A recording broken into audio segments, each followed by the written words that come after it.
미래를 보는 창 JTB. 안녕하세요. JTB J입니다. 이제 건드라크의 그 저스트 마켓이 끝나면서 그 밀어놨던 그 1월 달의 그 이슈 그리고 1분기의 이슈들을 한번 점검해보는 시간을 가지도록 하겠습니다. 지금 현재 1분기 이슈로 확인되는 것들은 일단 첫 번째로는 이전에도 말씀을 드렸지만 그 2차 미중무역 협상 이거죠. 그리고 지금 현재 1차 미중 무역 협상은 끝났는데 사실상 거기에선 결정된 게 없고 그 2차 좀 더 그 급을 높여서 진행이 되는 2차 무역 협상이 아마 실질적인 협상의 장이 될 것으로 예상을 한다고 제가 미리 말씀을 드렸습니다. 그래서 일단 2차 미중 무역 협상은 중요합니다. 2차 미중 무역 협상에서 뭔가 의미 있는 협상이 좀 이루어져야 돼요. 지금 그 트럼프는 계속 이제 뭐 잘 돼가고 있다. 타결이 거의 뭐 확실시 된다. 뭐 이런 식으로 좀 이야기를 하고 있는데, 미중 무역 협상 같은 경우에는 제가 기존에도 말씀을 드렸지만 중국의 입장에서 양보는 해줄 수 있어요. 중국의 양보는 해줄 수 있는데 전면적인 포기는 불가능합니다. 그리고 미국 같은 경우에는 중국으로부터 완전한 그 항복을 받아내려고 했었잖아요. 그래서 협상이 잘 안 된 거였는데 지금 무역 협상이 전반적인 그 경기 침체로 이어지고 있고 그리고 각 기업들의 그 실적 악화에 영향을 주는 것으로 지금 거의 확인이 되고 있기 때문에 트럼프도 여기에 좀 부담을 느낀 것 같습니다. 그래서 일단 지금 트럼프가 정말로 그 미중 무역 협상에 대해서 타결이 확실히 될 것을 지금 계속 이야기를 하고 있는데 이게 정말로 실행이 된다면 미국이 양보를 해야 됩니다. 거꾸로. 미국이 중국으로부터 완전한 항복을 받아내는 건 사실상 불가능해지는 거고요. 미국이 오히려 중국을 어느 정도 인정하는 형태. 그러니까 중국은 이제 양보는 이제 가능한데 전면적인 포기가 불가능하다고 했잖아요. 그래서 미국의 입장에서는 결국 중국의 입장을 받아들일 수밖에 없습니다. 그래서 결국 중국이 양보하고 미국도 양보하고 그런 형태의 협상은 있을 수 있습니다. 그리고 실제로 그 결과가 나와봐야 알겠지만 그 협상 내용이 단기적인 것인지 장기적인 것인지도 한번 확인을 해야 됩니다. 그래서 일단 2차 미중무역 협상은 굉장히 중요하다. 그래서 이것은 이제 어떤 결과로 나올지 확인이 필요하고요. 그리고 2차 북미 정상회담이 거의 1분기 안으로 이제 진행이 될 것으로 거의 굳혀져 가고 있습니다. 이것도 1차 무역 협상이 끝나고 나면 2차 북미 정상회담이 거의 뭐 2월달, 빠르면 2월달, 아니면 뭐 3월달에도 열릴 수 있는데 이것도 그때 결과가 나오게 되면 같이 언급을 하도록 하겠습니다. 이제 중요한 건 이거죠, 이거. 2018년에 그 4분기 기업들의 실적 확인이 이제 곧 공개가 됩니다. 실적 확인을 할 수 있습니다. 이제 어닝 시즌에 곧 돌입을 하기 때문에 굉장히 중요합니다. 이것들이 이제 실제 데이터를 확인하는 순간이잖아요. 미중 그 무역 전쟁과 그 외 여러 가지 그 요인들로 인해서 경제 둔화 우려가 굉장히 많았는데 시장의 그런 우려가 정말로 맞는 건지 아닌지 실제로 데이터로 확인할 수 있는 시간이 될 거고 이것에 따라서 연준의 금리 정책도 실질적으로 변경될 가능성이 굉장히 높습니다. 그래서 가장 중요한 건 현재 이거다. 어닝 시즌. 그리고 이제 오늘 새벽에 브렉시트에 대한 그 합의안이 부결이 됐잖아요. 이미 그 시장에서는 부결될 거다라고 예상을 했었고 결과적으로 부결이 됐습니다. 압도적인 표 차이로. 그래서 이거는 이제 뒷부분에서 다시 언급을 하도록 하겠습니다. 그리고 저번에 말씀드렸던 그 1월 3일에 그 USMCA 비준 논의가 이제 시작이 될 거라고 말씀을 드렸는데 지금 그 미국의 정치 상황이 거의 마비 상태잖아요. 그 언제 끝날지도 모르겠습니다. 지금 셧다운 그 문제가. 그래서 그것 때문에 지금 이게 지금 전혀 진행이 되지 않고 있어요. 그래서 이거는 잠시 이제 밀어놔도 될 것 같습니다. 그래서 약간 이제 딤 처리를 해놨고요. 이거는 이제 조금 잊어도 된다. 잠시 동안은. 그래서 이건 나중에 논의가 시작이 되면 다시 언급하도록 하겠습니다. 그리고 5번째 이슈가 이제 시리아에서 미군 철수인데 제가 4월 달부터 그리고 트럼프가 최근까지도 그 정치권에서 많은 문제를 제기를 하니까 천천히 진행하겠다 이런 식으로 얘기했잖아요. 그런데 1월 13일날 시작이 됐습니다. 미군 철수가. 그리고 도널드 트럼프도 13일날 자기 트윗에다 올려놨어요. 시리아에서 이제 오랫동안 밀어놨었던 그 철수 문제를 해결하기 위해서 이제 철군을 시작을 했고, 그 외에 뭐 IS가 점거하고 있는 일부 지역이 남아있는데 거기를 이제 동시적으로 공격하고 있다. 뭐 이런 식으로. 그래서 일단 시리아 미군 철수가 시작이 됐어요. 근데 이거는 이제 급하게 진행될지 안 될지는 더 두고 봐야 알겠지만 어쨌든 1분기 내에 끝낼 것 같아요. 1분기 내에 이것을 마무리 지을 것 같습니다. 시리아 미군 철수가. 그래서 이것으로 인해서 많은 사람들이 우려를 하고 있잖아요. 중동 정세에서. 중동 정세에 대해서 우려를 하고 있는데 트럼프가 거기에 이제 확실히 선을 그어놨죠. 터키 니네 움직이면은 모든 걸 다 파괴해버리겠다. 이런 식으로 엄포를 놨는데 터키 문제만 껴있는 게 아닙니다. 중동은. 이거는 굉장히 복잡하게 흘러갈 가능성이 굉장히 높습니다. 중동 정세가.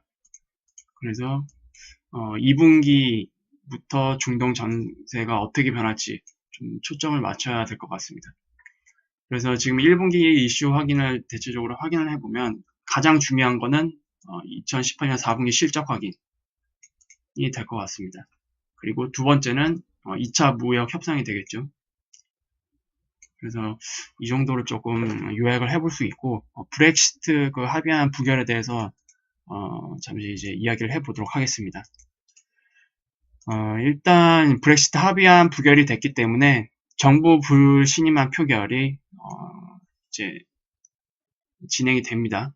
그리고 14일 내에 내각 신임안이 표결이 또 이루어지겠죠.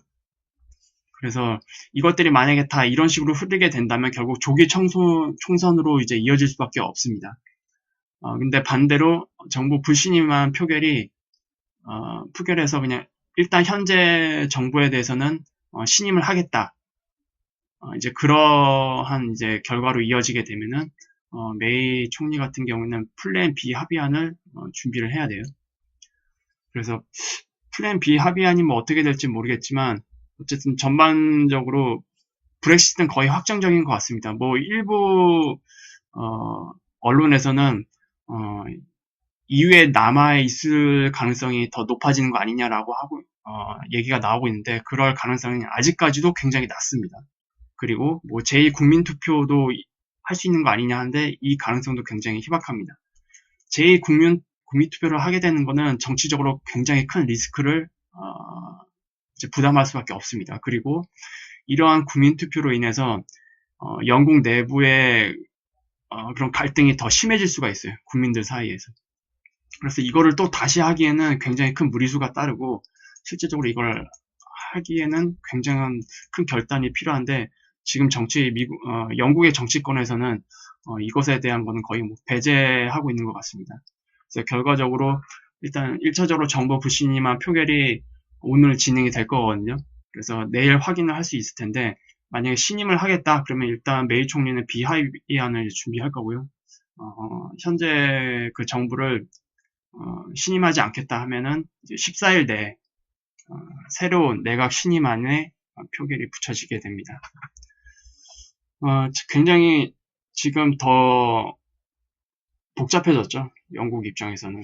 그래서 지금 이러한 상황들 때문에 노딜 브렉시트 가능성이 조금 더 높아졌습니다. 조금 더 높아졌는데 일단 플랜 B 합의안이 1차적으로 어떻게 나올지가 굉장히 중요할 것 같아요. 이걸로 굉장히 메이 총리가 지금부터 물밑에서 굉장히 조금 노력을 할 것 같습니다. 일단 우리 정부를 믿어달라 이런 식으로 여러분들이 뭐 만족하는 합의안을 준비하겠다 이런 식으로 지금 합의안이 부결된 이후부터 굉장히 물밑에서 많은 정치권의 그 사람들에게 어필을 하고 있을 것으로 저는 예상을 하고 있는데 일단 이거는 어떻게 될지 내일 확인을 할 수가 있겠죠. 그래서 브렉시트 관련 문제는 당분 계속 나올 수밖에 없고, 이것이 경제적으로 큰 타격을 줄 것 같지는 않습니다. 글로벌 경제. 하지만 유로존 자체의 정치적인 문제는 충분히 일으킬 수가 있죠. 그래서 불확실성을 높인다는 부분에 이제 초점을 맞추면 될 것 같습니다.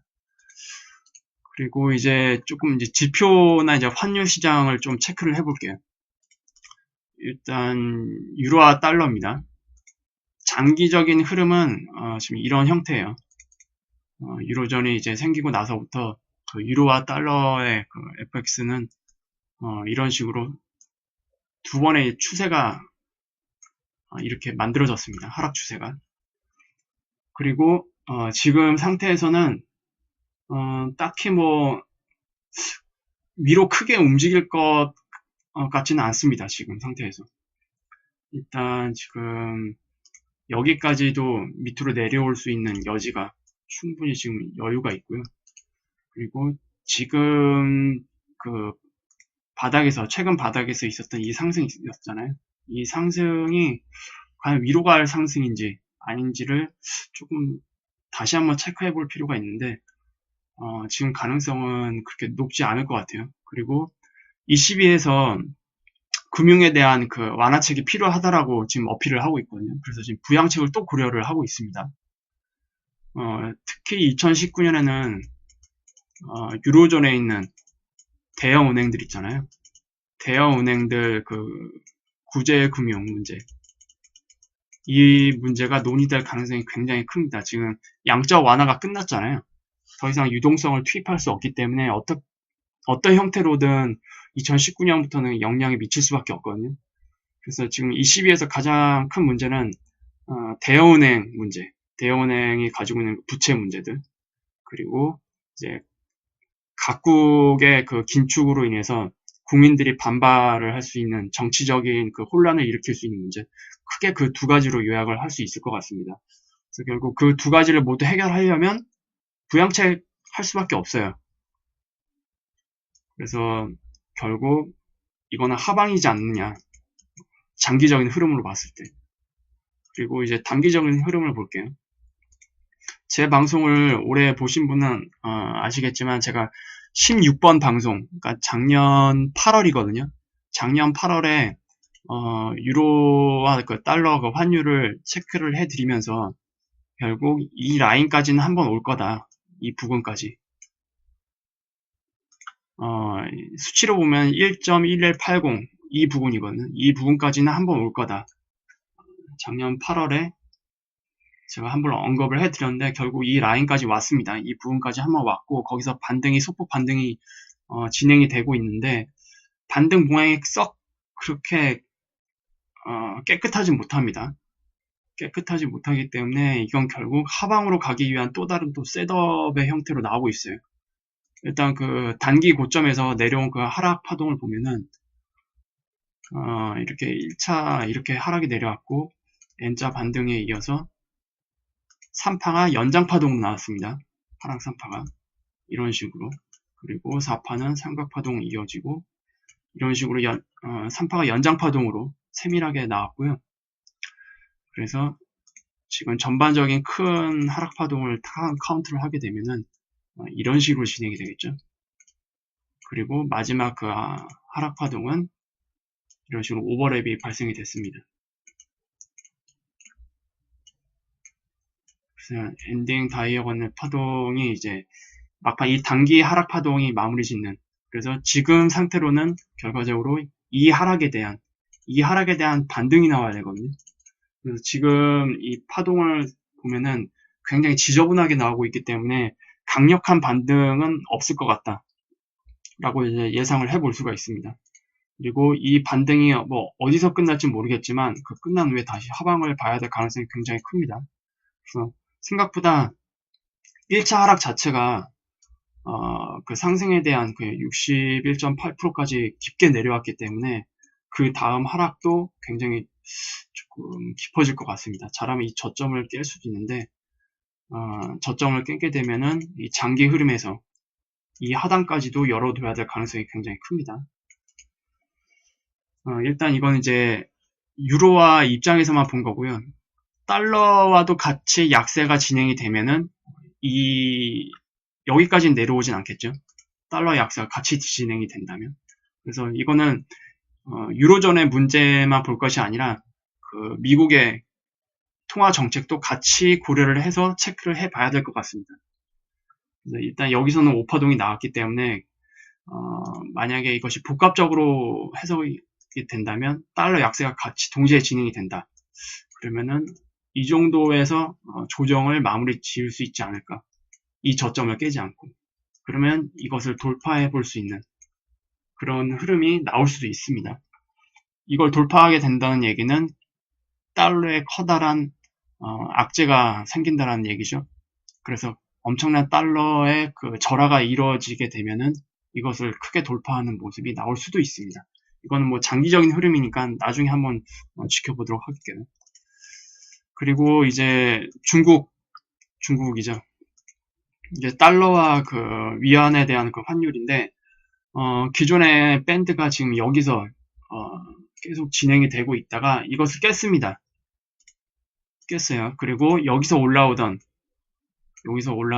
상승 추세도 결국에 이탈을 시켰습니다. 이탈을 시켰다는 얘기는 위안화가 가치가 절상이 됐다는 얘기죠. 그리고 최근 이제 4거래일 동안 절상이 됐습니다. 실제로. 그래서 그것이 이제 차트에 반영이 됐고 절상을 하는 대신에 엄청난 부양책을 발표를 했어요. 중국에서. 그만큼 부양이 필요하다는 얘기는 중국 경제가 굉장히 많이 힘들다라고 이제 엿볼 수 있는 거고 절상을 하지 않고 부양책을 하게 되면은 환율이 크게 오르기 때문에 굉장히 위험합니다. 이 라인을 뚫게 되면 굉장히 위험하다고 말씀드렸죠. 그래서 절상을 하고 부양책을 발표를 한 것 같습니다. 그래서 이 절상 효과 때문에 그리고 최근 미중 무역 전쟁에 대한 트럼프가 확실히 타결될 거다 이번에 거의 확신을 주는 듯한 뉘앙스로 얘기를 하면서 그런 것들이 복합적으로 이제 반영이 돼서 중국의 그 환율이 좀 안정세를 찾아가는 것 같습니다. 그리고 이게 더 크게 내려오게 되면은 관세 영향 때문에 중국이 좀 피해를 많이 입어요. 그래서 조금 더 큰 하락보다는 이 정도까지는 어떻게든 중국 입장에서는 관리를 또 해야 될 것 같습니다. 추가적으로. 그리고 이제 환율 그 고점에서 내려온 그 파동 역시 밑으로 크게 내려오는 파동은 아직 아닙니다. 뭐 이것을 뭐 리딩 다이애고널 파동으로 해석을 해서 이렇게 반등 후 이렇게 내려올 수 있는 조정은 있을 수 있겠지만 여기서 뭐 바로 이제 급락으로 이어지는 파동은 아닌 것 같거든요. 그래서 여기서 이제 크게 내려가는 건 제한적일 것 같고 실질적으로 여기에 이제 영향을 미치게 되는 거는 추후에 이제 미중 무역 2차 협상이죠. 2차 무역 협상의 결과에 따라서 이 중국의 환율 방향도 확실히 자리를 잡을 것 같습니다. 그리고 이제 일본 쪽이 있네. 일본 쪽은 그동안 보지는 않았는데 장기적인 그 흐름으로 한번 체크를 하기 위해서 가지고 왔습니다. 일본 같은 경우에는 지금 인플레이션이 마지막 체크된 게 0.9%예요. 목표가 2%거든요. 2%인데 절반에도 미치지 못하고 있습니다. 게다가 지금 그 환율 상태를 보면은 일본은 지금 위로 가야 되거든요. 이 환율 차트에서. 그래서 가야 되는데 지금 내려오는 그 하락 파동을 보면은 아직 추가적인 조정이 남아있는 것으로 지금 보여지는 셋업으로 지금 진행이 되고 있습니다. 굉장히 위험합니다. 지금 2014년부터 마이너스 금리를 이제 도입을 하면서 그 엔화에 대한 그 가치 절하를 이끌어내면서 무역으로 지금 겨우 버티고 있잖아요. 그 마이너스 금리를 도입한다는 얘기는 제가 저번 그 영상에도 말씀드렸지만 마이너스 금리를 하는 동시에 일본의 그 엔화의 가치 절하를 통해서 무역에서 그 흑자를 보기 위한 이런 움직임이거든요. 그런데 지금 상태에서 더 내려오게 되면은 그동안에 있었던 2014년부터 여기잖아요. 2014년도부터 계속 진행이 됐던 마이너스 금리 정책이 수풀로 돌아갑니다. 그냥. 그동안의 노력이 다 망가져요. 이것을 깨게 되면. 이 라인을 깨게 되면. 그리고 지금 상태 보면은 지금 밑으로 내려오려고 하고 있는 그 모습이 보이고 있는데, 최근 어떤 그 댓글을 통해서 말씀을 해주신 게 있어요. 환투기 세력들이 일본 쪽으로 공격을 한다. 앵고를 만들려고 한다. 지금 앵고를 만들게 되면 일본은 무너집니다. 그래서 굉장히 위험한데, 이게 지금 어떻게 될지 모르겠습니다. 아마 정말 환투기 세력이 공격을 한다면 이걸 깨겠죠? 이걸 깨게 되면은 아베노믹스는 제로로 돌아가는 겁니다. 그러면 무역 수지에서도 굉장한 큰 타격을 입을 수밖에 없겠죠. 그리고 결국 그렇다라는 얘기는 가뜩이나 인플레이션도 지금 1%도 안 되는데 엄청난 부양책이 필요할 수가 있습니다. 엄청난 부양책. 정말로 심각한 엄청난 부양책이 필요할 수밖에 없어요. 어차피 지금 마이너스 금리 상태가 장기화되고 있기 때문에 일본의 그 은행들도 수익성이 굉장히 낮아지고 있거든요. 그래서 이것들이 지금 복합적으로 서서히 나타나고 있고, 지금 일본 정부 자체에서도 마이너스 금리가 장기화됨에 따라서 지금 문제는 해결되지 않고 있잖아요. 인플레이션도 지금 해결되지도 않고. 그렇다고 경기가 활황으로 이제 볼 수 있는 것도 아니고, 굉장히 저성장에 이제 머무르고 있고, 그리고 가뜩이나 작년 말에는 거의 마이너스 성장을 했다고 합니다. 일본 같은 경우. 그래서 오히려 지금 마이너스 금리로 인해서 문제는 해결되지는 않고, 이것으로 인해서 지금 오히려 안 좋은 모습들이 계속 나타나고 있기 때문에 굉장히 큰 고민에 빠져 있을 것 같습니다. 여기 상태에서 환투기 세력들이 정말로 공격을 해서 엔고를 만들다. 그럼 답이 없죠, 아예. 아예 답이 없습니다. 그래서 지금 이 문제는 이제 어떻게 될지 모르겠지만, 일단 우리가 수치적으로 확인할 수 있는 것, 지금 환율 시장이기 때문에 이것을 깨는지 안 깨는지를 일단 보면 될 것 같습니다. 그리고 추가적으로 일본에서 이제 부양책을 발표할 수밖에 없는 상황이 지금 놓여 있는데, 이 부양책이 어떤 규모로 어떻게 이루어질지도 지켜봐야 될 것 같습니다.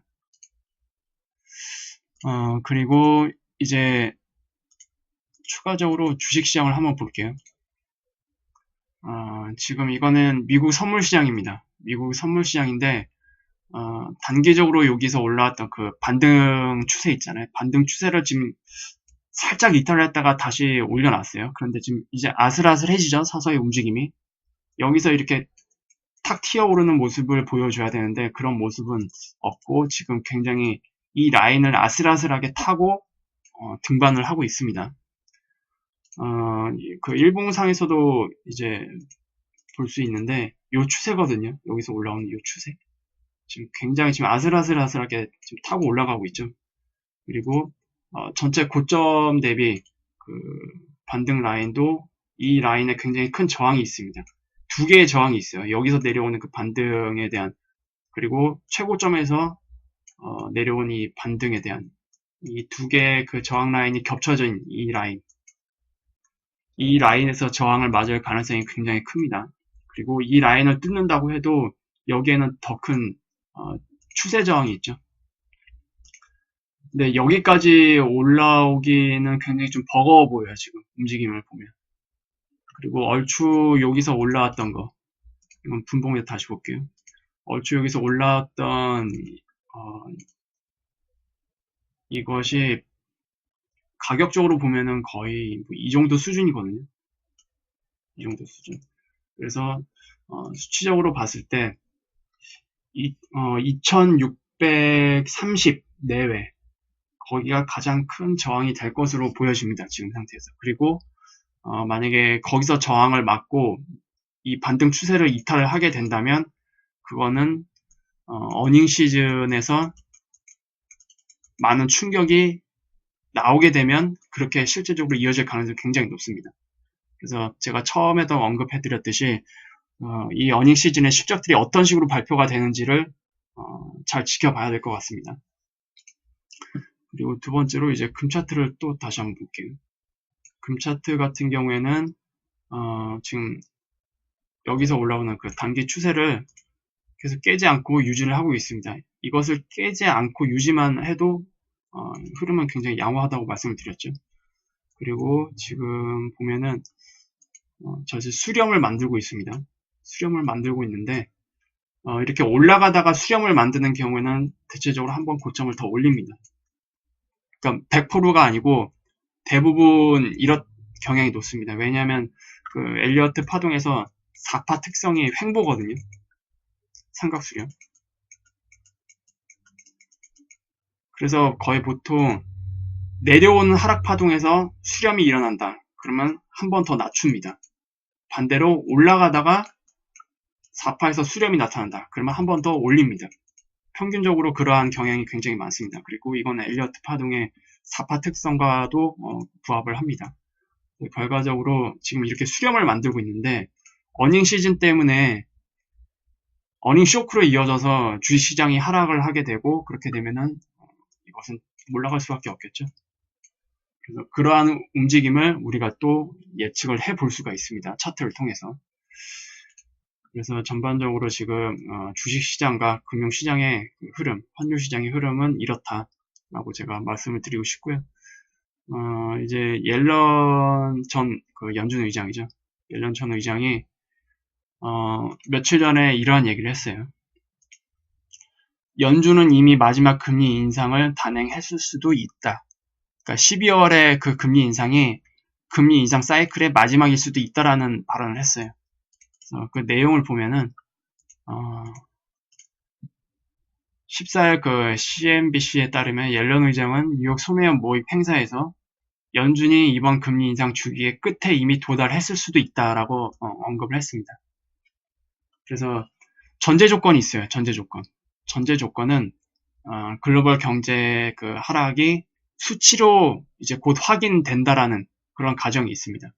그래서 이것이 결국 미국으로 번진다는 그 가정 하에 이렇게 얘기를 한 겁니다. 그래서 여기서도 이제 언급을 했죠. 글로벌 경제 하락의 흐름이 지금 진행이 되고 있는데 이것이 미국으로 번진다면 이번 주기의 마지막 금리 인상을 이미 봤을 가능성이 매우 높다. 그래서 어닝 시즌이 굉장히 중요한 겁니다. 이것이 앞서도 말씀드렸지만 연준의 통화 정책에 영향을 미칠 수밖에 없거든요. 수치로 확인되는 것은 어떻게 할 수가 없습니다. 우려와 수치 확인은 틀립니다. 그래서 일단 연준 위원들은 올해 2회 인상을 목표로 하고 있고 내년에 1회 인상을 하면서 금리 인상 사이클을 마무리 지으려고 하고 있는데 실질적으로 이제 수치를 확인을 해야 되잖아요. 이렇게 하려면. 그래서 지금 올해부터 나오는 많은 수치들 있잖아요. 특히 기업 실적들. 그리고 이런 것들이 결국 어닝 쇼크로 이어지게 된다면 실질적으로 미국의 그 경제가 침체 초기에 놓인다는 그러한 그 수치로 이제 받아들일 수 있기 때문에 연준 입장에서는 굉장히 이제 좀 신중해질 수밖에 없습니다. 그래서 옐런 의장 전 옐런 의장이 말했듯이 연준은 통화 정책에 대해서 어디로 움직일지 평가하기 위해서 한번 시장을 계속 지켜볼 거다. 지금 미국의 경제가 어떤 상태인지 어디쯤에 있는지 제대로 평가하기 위해서. 그래서 일단 상반기에도 만약에 어닝 쇼크로 이어질 경우 상반기에 금리 인상은 없을 겁니다. 그리고 이 어닝 쇼크가 1분기에도 영향을 미친다. 그러면은 1분기에도 이제 실적이 발표될 텐데 거기서도 안 좋게 되면은 사실상 금리 인상은 굉장히 힘들어집니다. 그럼에도 금리 인상을 한다? 그거는 단 하나밖에 없습니다. 정치적인 이슈.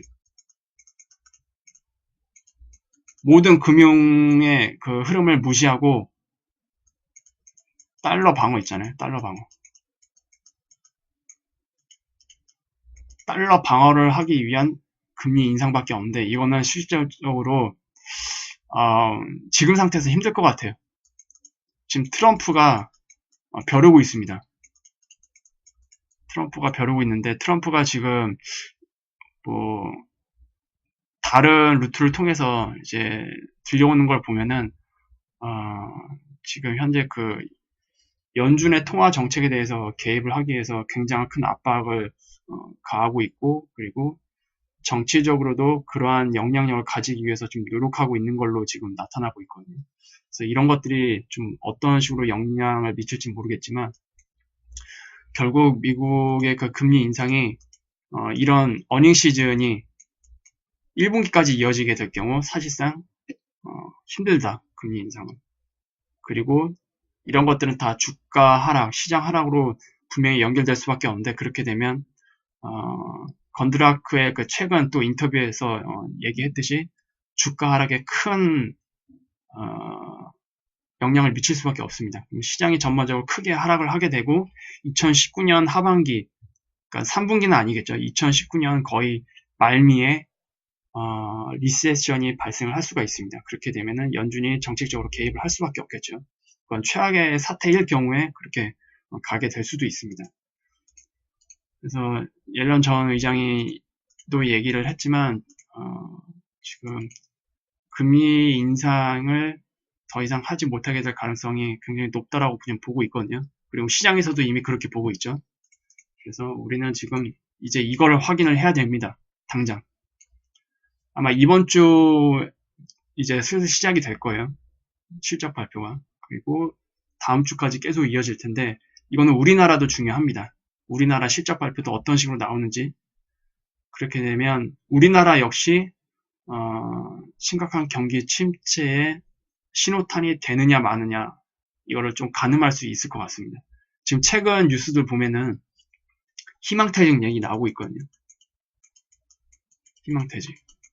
금융권에서 희망퇴직 얘기가 나오고 있는데, 이건 뭐 어쩔 수 없어요. 경기 침체가 아니더라도 점점점 그 은행 업무나 금융 업무들이 대부분 다 온라인 쪽으로 지금 이동이 되고 있기 때문에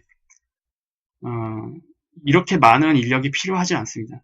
그 최근에 그 국민은행 노조 있잖아요. 솔직히 이거는 욕먹어도 쌉니다.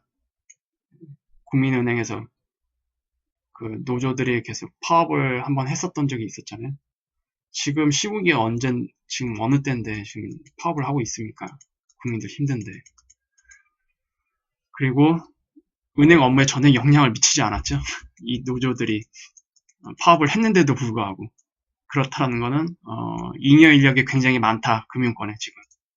이것을 확인해주는 오히려 그런 계기가 됐습니다. 자기 발등을 찍었어요, 결국. 그리고 경기 침체로 이어지는 그 수치적인 확인들이 이어지게 되면은 이 노조들은 이제 입장이 바뀌는 거죠. 완전한 을로. 회사에서 잘리지 않기 위해서 노력을 해야 될 겁니다. 그래서 전반적으로 이제 금융권의 희망퇴직을 이제 받고 있는데, 이런 것들이 다른 대기업으로 이어갈 수가 있겠죠. 실적이 악화되면 인력을 줄일 수밖에 없습니다. 그래서 일단 여러분들도 이제 앞으로 좀 실적 확인에 좀 귀를 기울이시면 될 것 같습니다. 그래서 오늘 영상은 이 정도로 마무리하겠고요. 다음 영상 때도 다시 더 좋은 내용으로 가지고 찾아뵙도록 하겠습니다. 감사합니다.